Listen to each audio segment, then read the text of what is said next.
Viva yang hubungin Mbak kemarin. Oh, iya. Aduh, aku izin duduk ya. Boleh Mbak. Ini habis ngapain nih Mbak? Habis motret aja sambil nunggu hujan berhenti. Waduh, ini nggak bisa ya naluri fotografer kayaknya ya sambil nunggu hujan gitu. Perempuan tangguh sambil motret-motret nih. Ini habis motret apa nih yang ada di sekitar ya? Yang ada di sini aja gitu kan, mumpung lagi hujan, mau outdoor pun juga percuma. Aduh ya bener ya.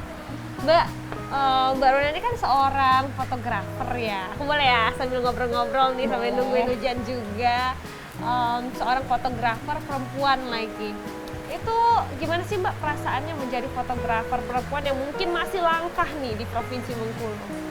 Happy sih, soalnya kan emang dari dulu udah ngerjainnya dari kuliah, dari awal kuliah malah udah mulai motret gitu kan, dari hobi, dari yang motret mikro, makro dulu yang hewan kecil sampai bisa ke yang ngasilin duit gitu. Waduh, kalau dulu pertama kali nih, foto apa sih Mbak yang menghasilkan uang nih? Pertama kali aku motret model buat salah satu rubrik yang ada di salah satu surat kabar yang ada di Kota Bengkulu. Wow, itu langsung ya? Itu langsung. Kebetulan rekomendasi dari seniorku juga dulu gantiin posisinya dia. Aduh, keren banget. Pertama kali itu berarti bergabung di salah satu apa ya perusahaan mungkin dia bisa dikatakan udah ya. bilang perusahaan. Itu udah berarti bisa dikatakan juga Mbak bergabung juga kerja ya bisa dibilang ya. Dan sampai sekarang udah punya brand sendiri kayaknya ya, udah punya usaha sendiri juga. Itu udah pastinya udah pencapaian yang luar biasa. Nah kalau kita tarik belakang nih Mbak, ketika Mbak hobi, bisa dikatakan hobi nih ya, terus juga mengambil perkuliahan yang satu nih, sama kayaknya selaras gitu. Kenapa sih sampai memilih gitu hobi ini untuk menjadi sebuah pekerjaan? Dulu itu aku nggak kepikiran, malah nggak pernah kepikiran mau kerja jadi apa, mau kerja di perusahaan apa enggak. Cuman emang dari dulu pengen kerja yang nge-freelance aja gitu, yang waktuku ada di rumah juga, bisa waktuku di luar, jadi lebih fleksibel gitu kerjaannya. Terus juga kalau kerja yang kayak gini kan otomatis aku harus nyesuaiin waktuku sendiri gitu kan, nggak harus dituntut deadline sama ini sama itu, tapi aku yang nentuin deadlineku kapan, sama klienku nentuin deadlineku kapan. Kerjaanku ya motret dari dulu sampai sekarang ya lebih banyak tantangannya juga sih. Ya pasti ya, apalagi itu udah lama banget. Terus juga ketika memilih ini juga mungkin sesuatu yang memang benar-benar Mbak pengenin kan. Terus kalau dari orang tua sendiri gimana sih Mbak? Orang tuaku sebenarnya antara iya sama enggak. Waduh, gimana tuh, boleh ceritain tuh Mbak?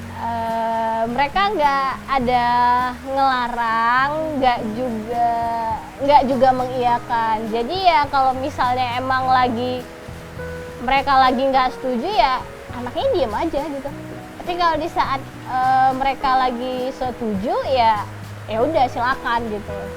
Berarti ketika memilih untuk menjadi profesi lah ya, bisa dikatakan profesi fotografer ini, apakah ada izin dulu atau ya udah berjalan begitu saja? Gak ada izin, jadi ngalir. Karena emang udah dari kuliah juga kan, juga udah ikut sering moto-moto event yang pulangnya malam, jadi emang secara nggak langsung ya ngalir gitu, nggak ada yang dikasih batasan tuh enggak. Cuman ya namanya orang tua pasti mau anaknya yang dapat yang lebih kan. Benar, pasti, apalagi kan kalau anak perempuan ya, fotografer itu maksudnya lebih banyak orang ketahui yang kerjaannya mungkin nggak tahu waktu.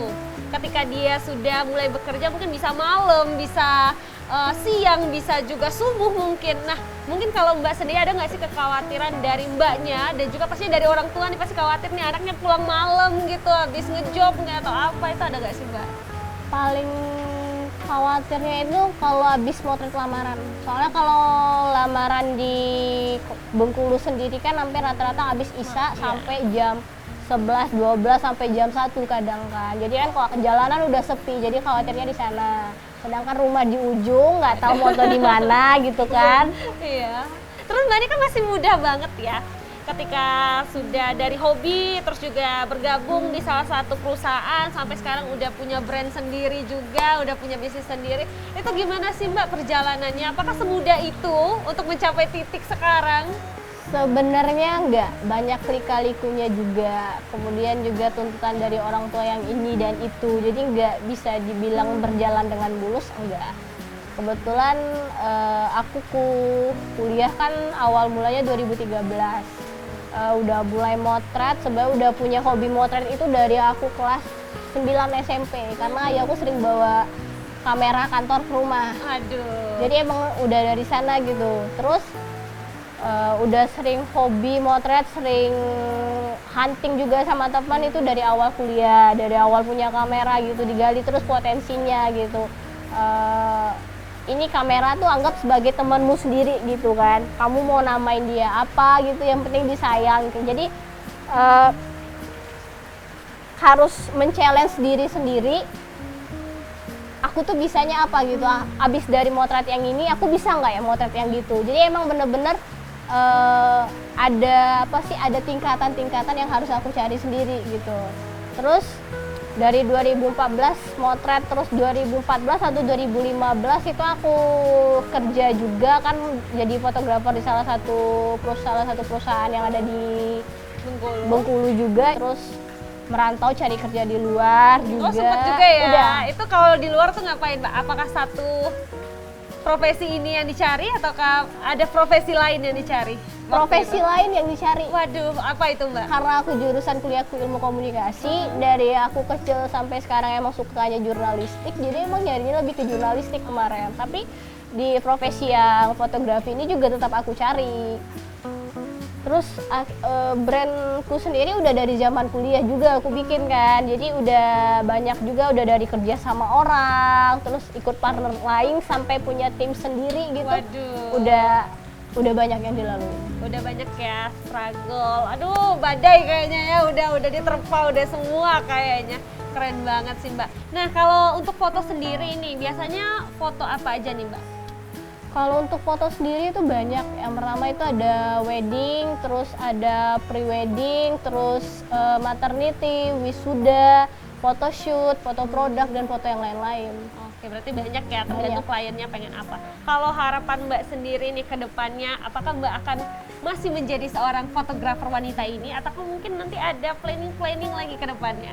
Aku punya planning yang lain. Apa itu? Boleh dong kasih tahu ke perempuan tangguh nih. Pengen punya toko roti sendiri. Waduh. Sama toko bunga sendiri. Keren, ternyata pengen bisnis juga ya Mbak ya. Tapi kayaknya nih ya perempuan tangguh, Mbak yang satu ini memang punya apa ya, ketertarikan sesuatu yang dari hobi ya, berasal dari hobi. Jadi apapun itu mungkin yang dari hati tentunya itu akan maksimal ya. Bener, hasilnya Kak. Semuanya akan maksimal, seperti fotonya juga. Ayo kita lihat nih hasil foto-foto dari Mbak Rona. Boleh dong Mbak dilihatin boleh banget dong nih. hasil Nih, Pip. foto-fotonya. Wah. Kemarin foto wedding. Wah, ini ya Mbak ya? Iya, ini wedding. Ini parah sih.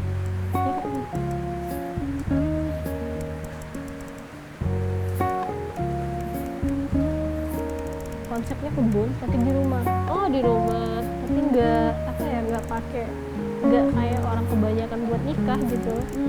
Bajunya cuma baju yang sesimpel ini doang. Itu kan yang gitu sih kalau nikah. Sebenarnya enaknya ini sih, Nggak ribet ya. tapi kembali lagi ke orang tua. Mereka cuma ngundang 100.000 tuh. Simpel tumpah dipanggil.